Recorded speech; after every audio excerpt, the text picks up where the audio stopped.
Meron akong papakita ulit sa inyo isang tools na naman. Dongqing. Mahilig na tayo sa Dongqing eh. Quality naman to. Compared dun sa iba. Quality to. Gawang, alam nyo na mga brothers, no? Gawang China pero quality. So, marble cutter. Nagdagdag lang tayo ng upgrade tayo ng mga tools ngayon na gagamitin natin para mabilis yung production natin. So, unbox natin mga kabrothers, no? Unbox natin mga kabrothers.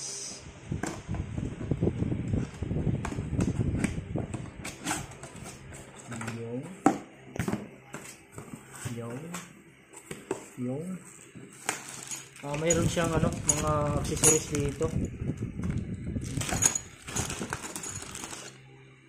Ito sa pampahigpit yata to. Tapos lock ng Allen rings. Lock ng Allen rings yan. Ito sa tubig to eh.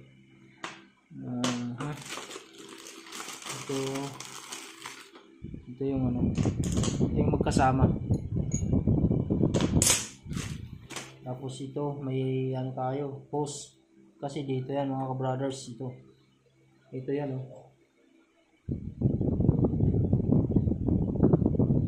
ito yan. Saan ba yan?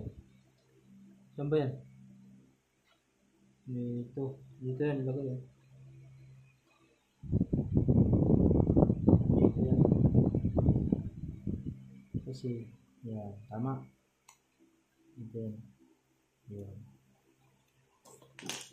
Ngayon, ito na ngayon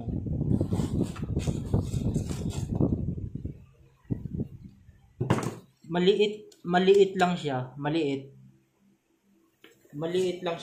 lang, pero lapit. Tingnan mo yung watts. Yung watts niya. Zoom yun. 220 tapos yung 1,800